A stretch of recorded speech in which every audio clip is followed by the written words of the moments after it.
Attention away from that on to, well, the latest as far as the Iran-Israel conflict is concerned, viewers, where we once again now talk about the possibility of where things stand right now. The Middle East is on the brink of a regional war. Israel has launched direct strikes on Iran, triggering a deadly escalation, and which is why we're now putting forth 10 very important questions that need answers and have been answered by top experts. Let's put them out for our reviewers to see quickly so that we can cover as much ground quickly. First, why did Israel actually launch these attacks right now? They did because of the nuclear program that Iran, many felt, has actually escalated and accelerated on. Upwards of 60% has been the uranium enrichment that Iran has been able to do, and IAEA was of the opinion that it could continue further, making Israel very worried, and which is why the attack took place. Next up, next question, did Israel manage to destroy Iran's nuclear program? Not quite.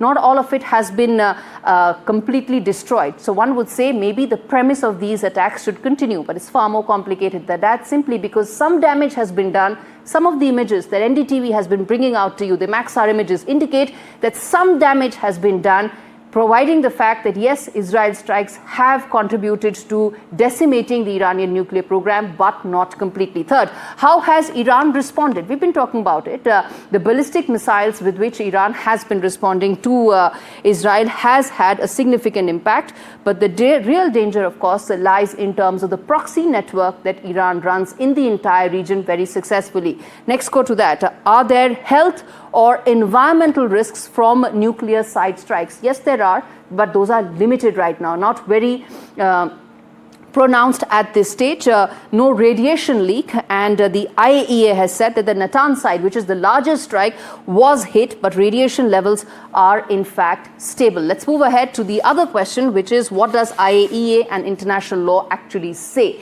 Which says that IAEA has condemned the attack and reaffirming that nuclear facilities should never be targeted even during war. As far as international law is concerned, these were unprecedented strikes, and Israel started this round of escalation, which is again something that's against the law. Next, are US and Israel fully aligned? Now, this is a developing question, isn't it?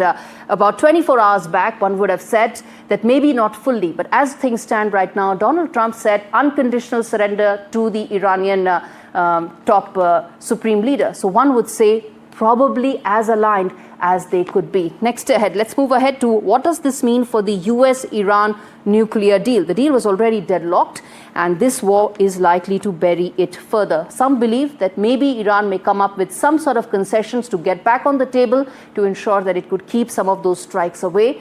Remains to be seen whether Trump administration will be able to call off that bluff or not. Question number 8, has US changed its military stance?